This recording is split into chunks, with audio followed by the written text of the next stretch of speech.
Keha kõrval sukeldujate varustuse seas märkab Turek kaljunukil lebavat kaamerat 91 meetri sügavusel veepinnast. Tahabi sinine auk Egiptuses on üle 100 meetri sügavune neelukoobas. Tuntud oma kaare poolest, mis ühendab seda Punase merega 56 meetri sügavusel, on seal 26 meetri pikkune tunnel, mis ühendab sinist auku Punase merega ja mida nimetatakse kaareks. Sukeldujad kirjeldavad seda hingematvat kogemust nagu seismist veealuses katedraalis. Aga sellel on ka teine, peaaegu piibellik hüüdnimi, mille ta on aastate jooksul teeninud. Sukeldujate kalmistu. Sinisesse auku kaotatud elude arv ei ole saladus. Siil on tahvlid ja sildid, mis mälestavad peaaegu 200 sukeldujat, kes ei tulnud elusana pinnale. Isegi väga kogenud ja hästi treenitud sukeldujad on selles sukeldujate kalmistus hukkunud. Tänu oma uskumatule sügavusele, lihtsale ligipääsule ja kontrollitud keskkonnale, kus puudub ookeanivool, on see suurepärane koht vabasukeldumise rekordikatseteks. Kuid kui on vaja piire ületada, kaasnevad sellega ka ohud. 2017 aastal kaotas turvasukelduja oma elu, kui vabasukeldumise maailmarekordi omanik Alesia Sakini üritas ühe hingetõmbega kaarest läbi ujuda.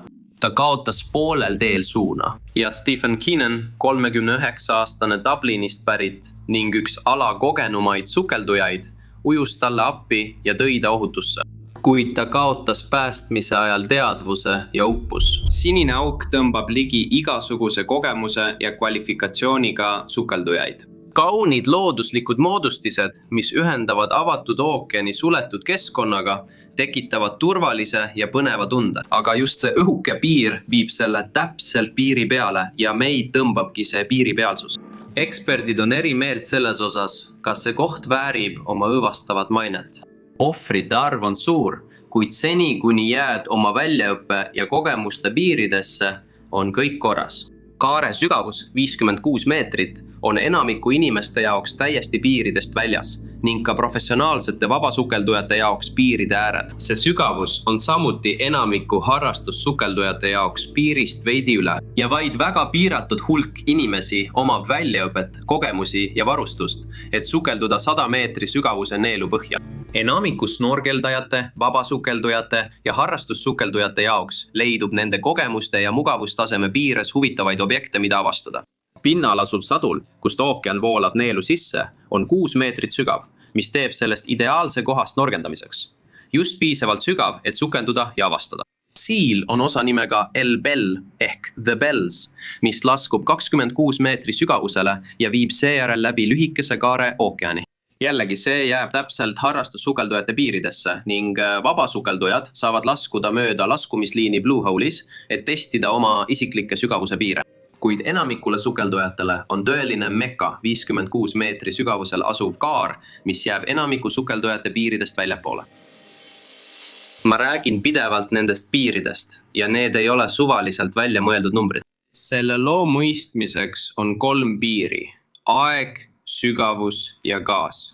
Enamik harrastussukeldujaid hingab õhku, mis on lihtsustatult öeldes pinnal, 20% hapniku ja 80% lämmastiku. See segu on meie hingamiseks ideaalne. Me vajame hapniku, aga mitte liiga palju ning meie kehas on kudedes lämmastikugaasi. Aga kui me laskume 10 meetri sügavusele ja hingame suruõhku, siis on see nagu hingaksime 2 korda rohkem hapniku ja lämmastikku. Meie keha neelab lämmastikku ja me suudame teatud piirini ka rohkem hapnikku taluda. 50 meetri sügavusel on suruõhu hingamine sama, mis hingata 100% hapnikku.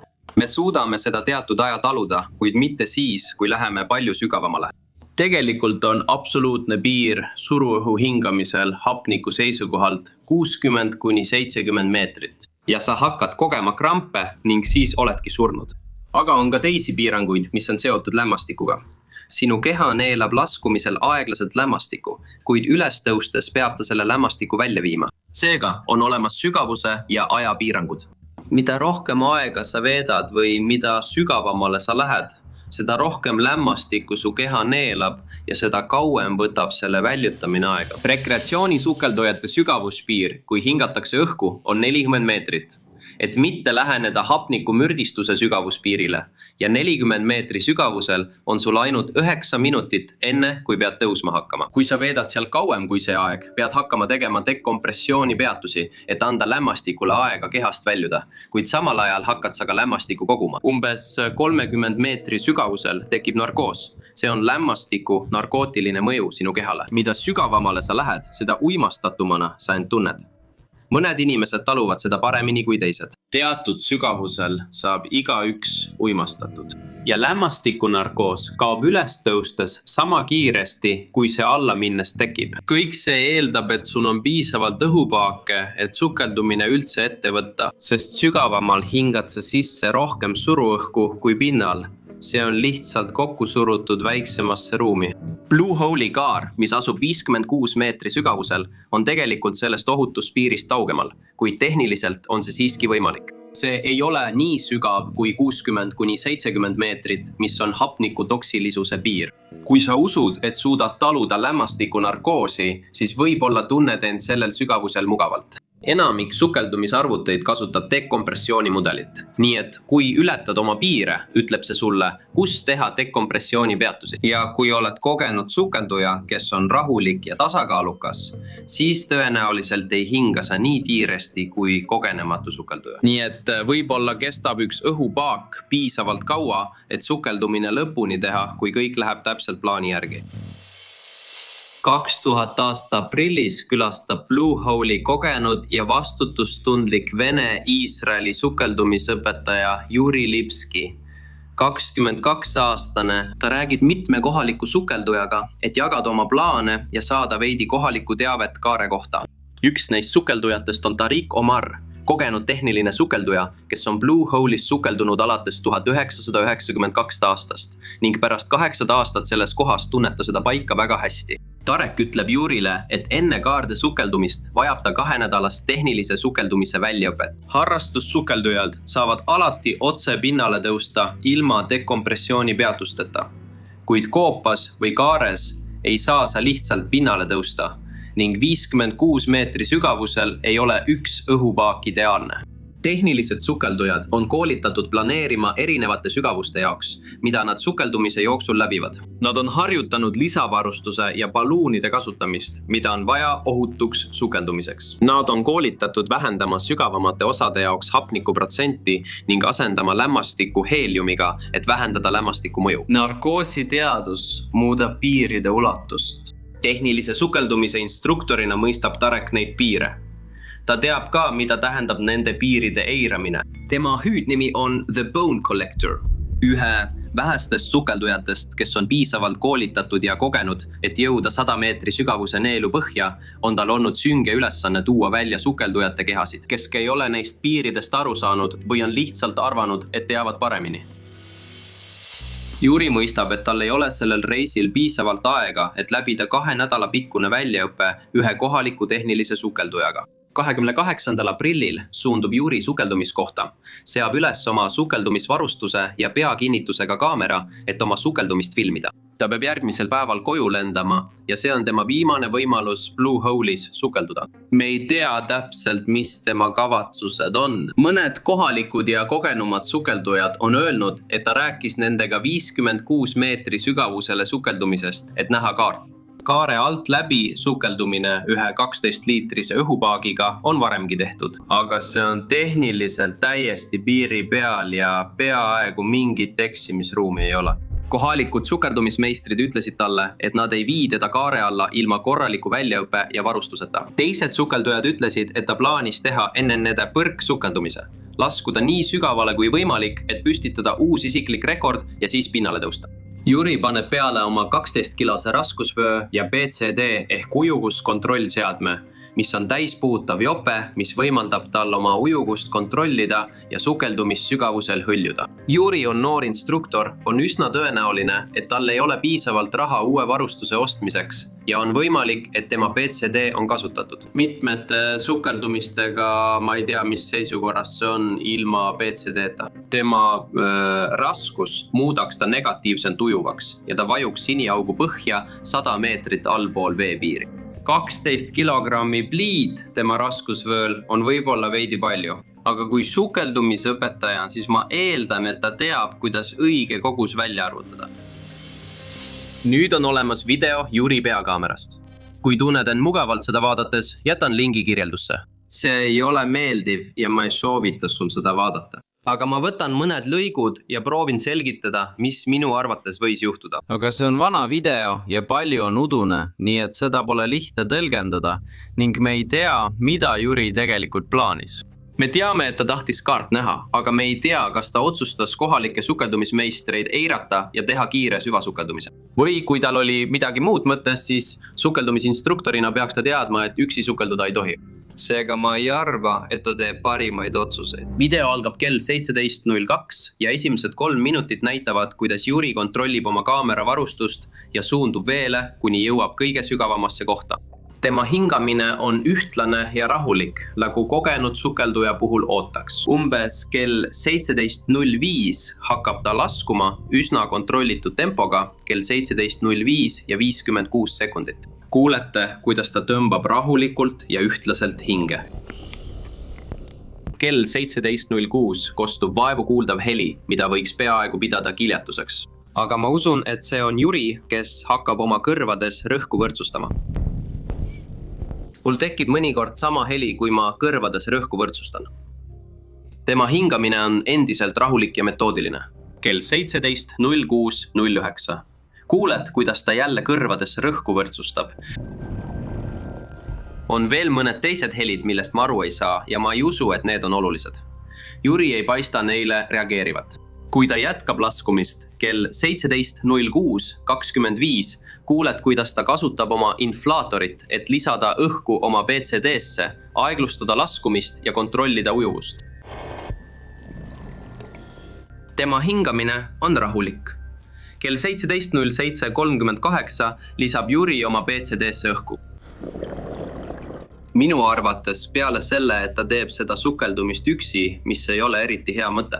Ta hingab normaalselt, võrdsustab rõhku ja kontrollib oma ujuvust, mis viitab sellele, et ta on oma võimete juures. Üks selle õnnetuse teooriatest on, et Juri otsustas enesetapu teha, mida mina ei usu.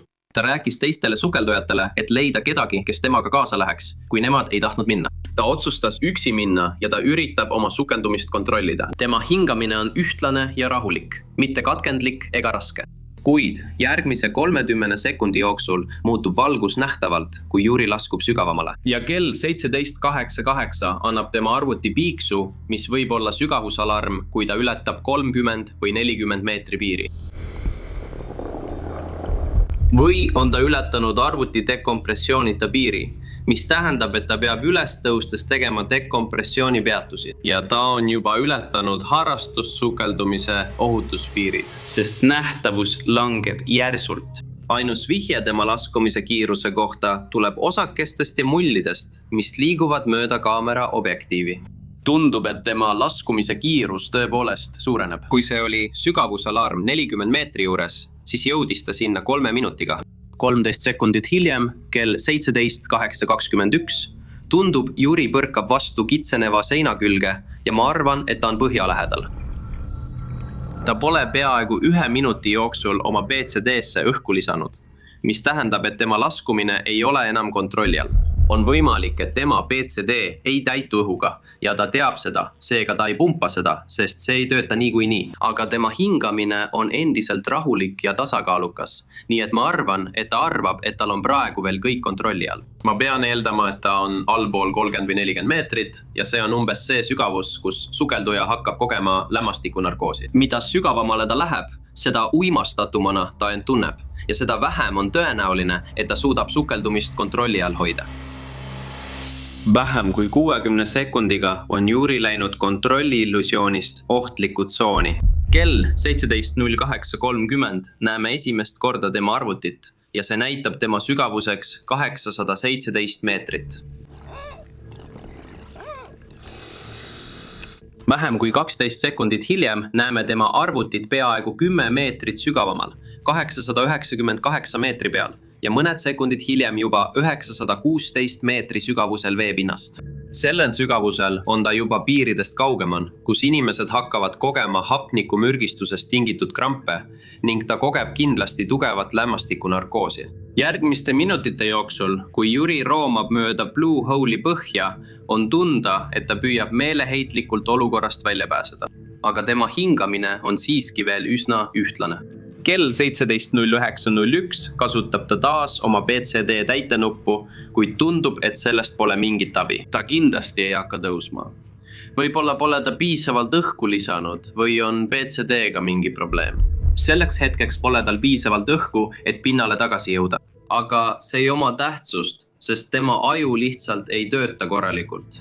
Lämmastikunarkoosi ja hapnikumürgistuse tõttu ei tule tal pähegi oma raskusvööd ära visata. Ta roomab lihtsalt mööda põhja, ajades muda üles, hüüdes meeleheitlikult kuhugi, ükskõik kuhu jõuda. Aga pagan, ma olen kindel, et ta saab aru, et ta on hädas. Kell 17.09.19 on tema hingamine endiselt ühtlane ja rahulik ning ta jätkab suhteliselt normaalselt hingamist kuni 17.11.03 nii. Kui ta võtab kaamera peast ära ja kaamera enam ei liigu. Mõned sukeldujad, kes rääkisid varem sel päeval Jüriga, märkasid, et ta pole tagasi tulnud. Pärast pärimist hakkavad nad muretsema, et ta on proovinud kaart läbida ja midagi on juhtunud. Seega annavad nad häiret. Turek Omar saab sünge ülesande minna Jürid otsima. Turek teab seda. See juhtubki sukeldujatega, kellel pole õiget väljaõpet ega varustust. Ja just sellepärast ütles ta Jürile, et ta peab 2 nädalat harjutama. Tarek on Blue Hole'is paljude sukeldujate kehad välja toonud. Alla minna on lihtne. Väljakutseks on elus tagasi tulnud. Tema kasutatav planeerimine ja varustus on palju keerulisemad kui Jüri omad. Turek kasutab osa teest laskumiseks üht gaasisegu. Seejärel vahetada gaasisegu madalama hapnikusisandusega segu vastu, et kõrvaldada hapnikumürgistuse mõju. Ja ta asendab osa lämmastikust heeliumiga, et vähendada lämmastikunarkoosi mõju. Seda nimetatakse triimiksiks.